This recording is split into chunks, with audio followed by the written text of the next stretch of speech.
Welcome to our presentation. My name is Birgitta Nordén. I'm from Malmö University. Helen Avery is from Lund University.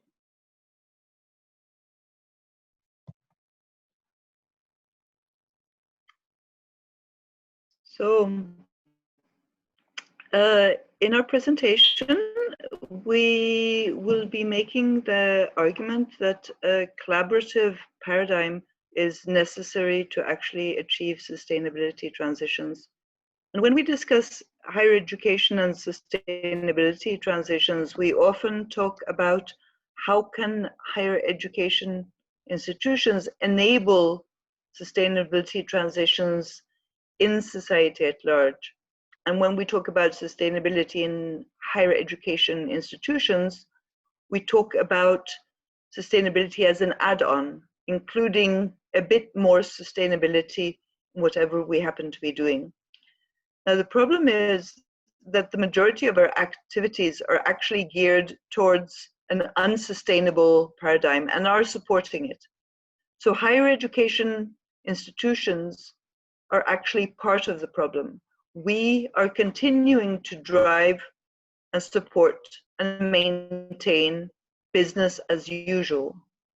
This is why, to actually achieve sustainability transitions in society at large, we also need to achieve sustainability transitions within our own organizations and move away from the paradigm where we are part of the problem and where we are driving the problem quicker than we can ever add on elements of sustainability or the SDGs in our teaching and in our research. Now, this is not unique for higher education institutions. All institutions in society actually have to achieve a sustainability transition within our own organizations. And trying to do that, we face the same types of challenges that society at large faces in trying to achieve a paradigm shift, because the vested interests that are there create inertia, create lock-in effects, and drive us, force us to continue doing more of the same rather than radically changing our approach to what we do and to who we are and the role we can play in society.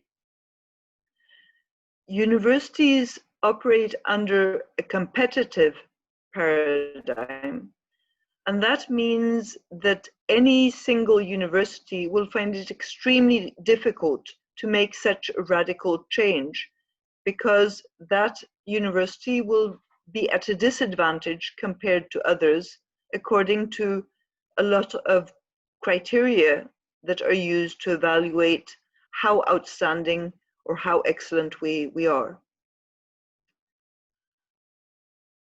Traditionally, also, universities are highly specialized. As educators, as scientists, as researchers, we believe that our excellence is in our specialization, and this enables us to be at the forefront of a particular line of research. But this fragmentation makes it increasingly difficult to communicate to others across the universities or in our own institutions what we are doing, and actually to collaborate and achieve a holistic change. It also prevents us from actually understanding the phenomena that we are trying to address, because these are highly complex phenomena, and simply saying we are examining this part and the rest is all else equal, and having an additive, positivistic approach to science in general is not sufficient, because we need to see the systems as a whole, and to do that we actually need to collaborate across these disciplines, across the specializations.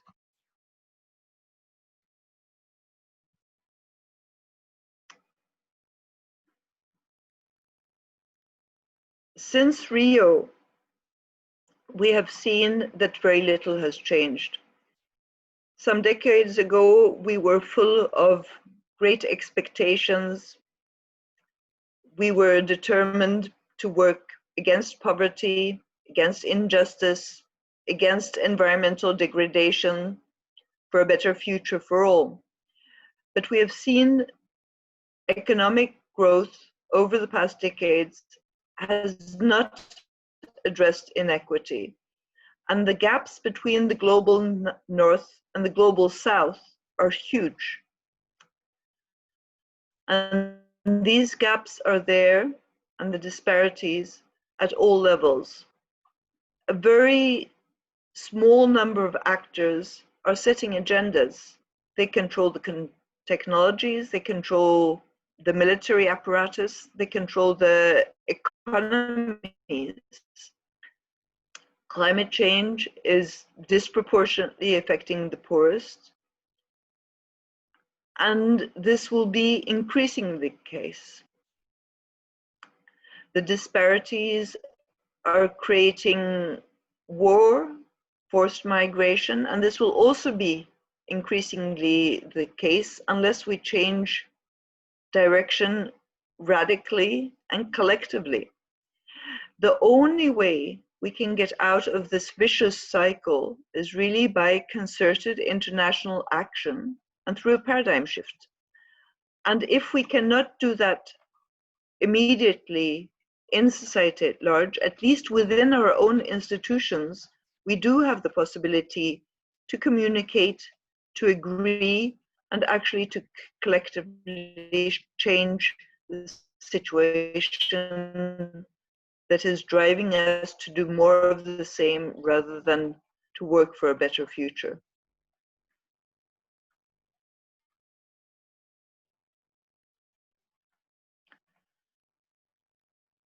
Higher education institutions are extremely strategic in any kind of sustainability transition. And this has to do with the expertise that we have, but above all, it has to do with the expertise that we can create collectively, because we collectively have the most and the strongest and the most diverse set of resources for creating new knowledge, for exploring what are the precise challenges ahead of us and how to address it. And we not only work with research, we also work with education. So we are also best placed to train new generations of professionals and to retrain existing generations of professionals. But still, we continue with business as usual. Each department drives its own core mission, which is typically not directed towards sustainability.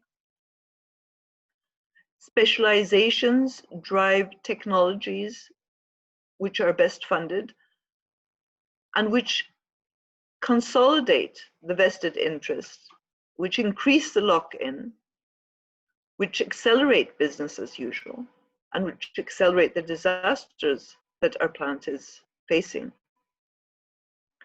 And within higher education institutions, there is a conflict over scarce resources between those fields of research or education which focus sustainability as their core mission, and other departments which are pursuing totally different agendas and which mainly support and maintain business as usual.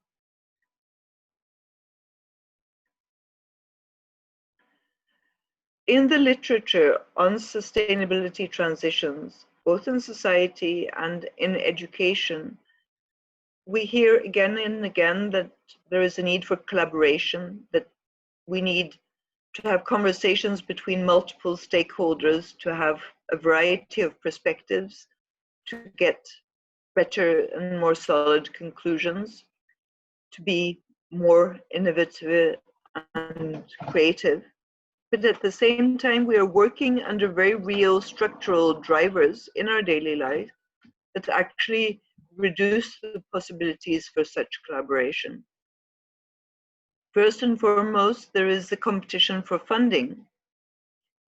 But there are also forms of formalized communication publication patterns, performance assessment, which are based on us being more and more expert in narrower and narrower fields, and which give no space for collaboration, no space for widening our horizons. Also, in the criteria against which we are assessed, ethics and social justice are totally peripheral. If we need to change, a good starting point is actually by placing ethics and social justice as our central and core mission, because everything else follows. We are trying to be better at what we are already doing, but we're all too seldom asking the question, what should we be doing? And why should we be doing it? And what will be the impacts if we do this or that on parts of the globe, on ourselves? We are not looking at the vested interests. We're not looking at power structures, except in those specialized departments where that is their core mission. We are told to engage with actors outside of academia. We are told that our research, our education should have societal relevance, but this all too often translates into collaboration with large companies rather than citizens.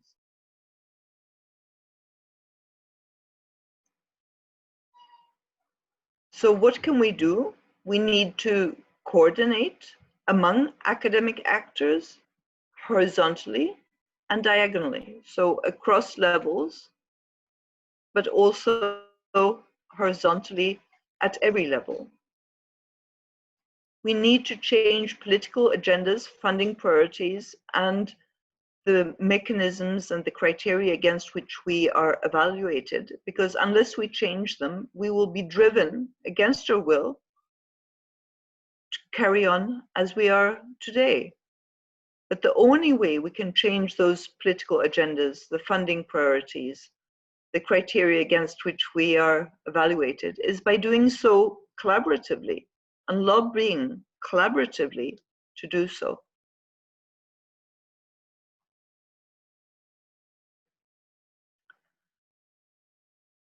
Now, if we look, what are the most essential, what are the most strategic points of leverage? What are the areas where we really need to focus our attention? We need to look at governance. Governance within our institutions. On which criteria and which information are decisions reached? How are decisions reached? And this goes for institutions and it goes for society. What kind of knowledge are we giving to base decisions? What are the structures of decision making? We need to develop the tools to jointly find solutions to the problems. We need to be creative. To do so, we need to have in-between spaces that are open. Today, every minute, every day, every week of our time is tied down into a long list of deadlines, a long list of commitments. Every budget is set against very specific achievements that we need to perform. We don't create the spaces which are open-ended, where we can actually sit down and think and discuss and find solutions. So creating such in-between spaces where actors who would not necessarily meet in their daily life within their own department actually have these opportunities to speak. We have it maybe in international conferences. In our own institutions, these spaces are very, very narrow. We need to remedy the opaqueness of existing knowledge systems. We need to be transparent to colleagues who are not from our own specialization. And we need to have interpersonal relationships. It's very easy to talk about structural change in institutions as though they are disembodied, but actually they're carried by the people who are working within them. And if the people within these institutions have interpersonal relationships that are good, that are trusting, that are open, that are well-intentioned, then we can have a conversation.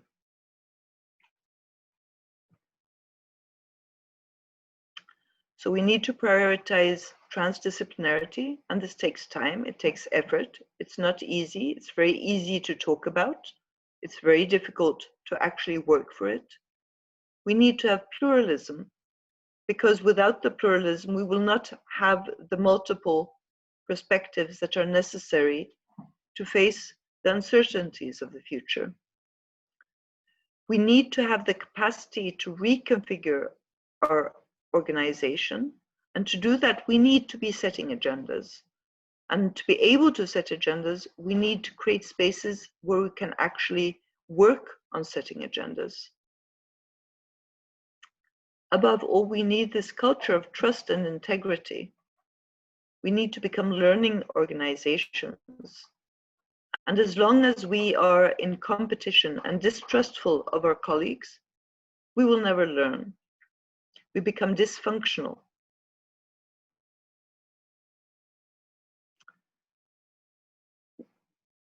At a time when conditions for life, the climate, the soils, the oceans, the ecosystems, our societies, our values, politics are changing at an incredible pace, we need to develop knowledge for the future, and we cannot say with certainty what that future will be. We can see trends, we can see challenges,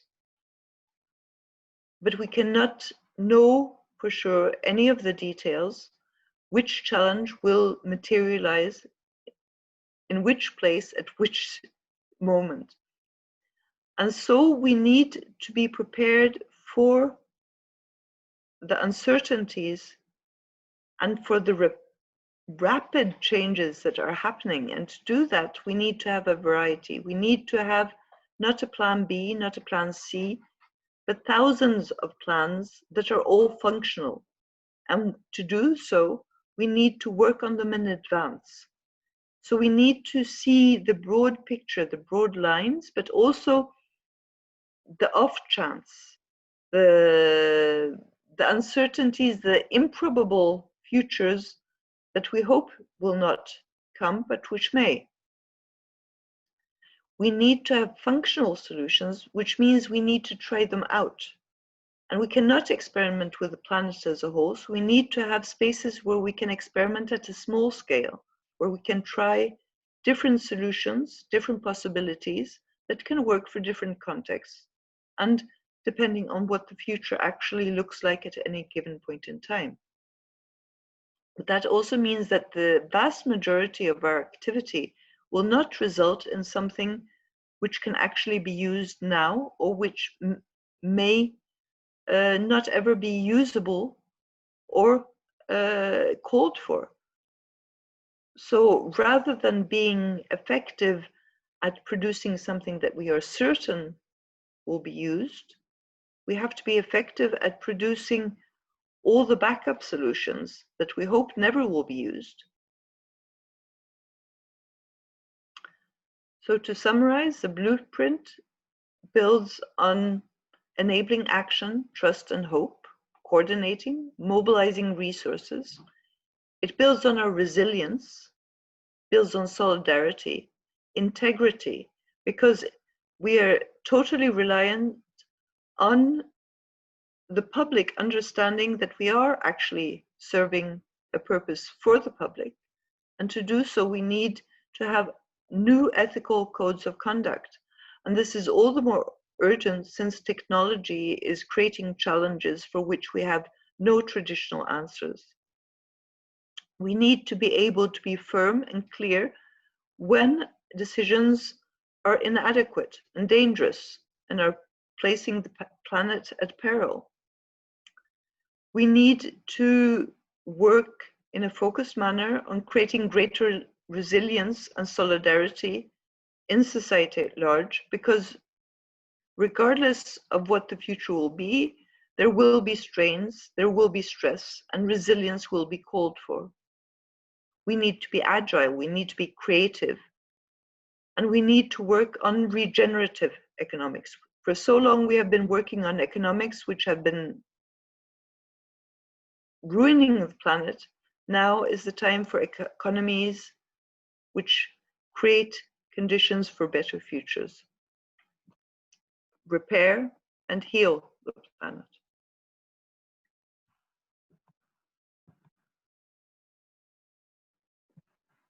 The conclusions are as follows.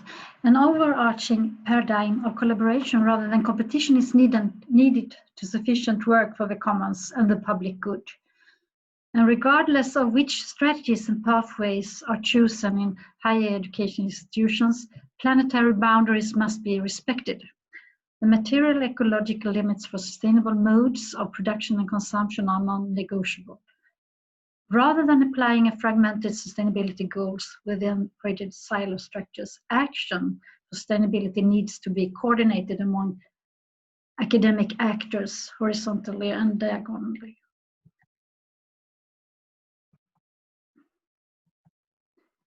This requires spaces for consultation and strategic thinking.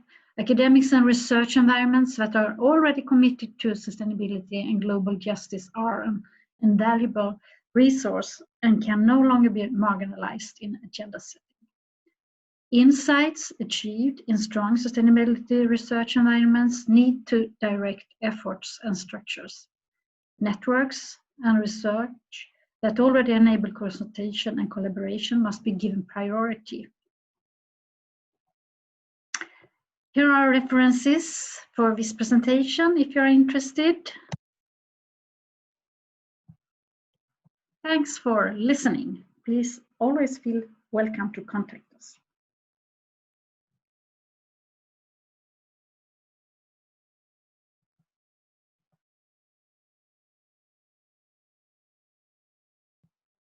Hur satt vi med tiden den här gången?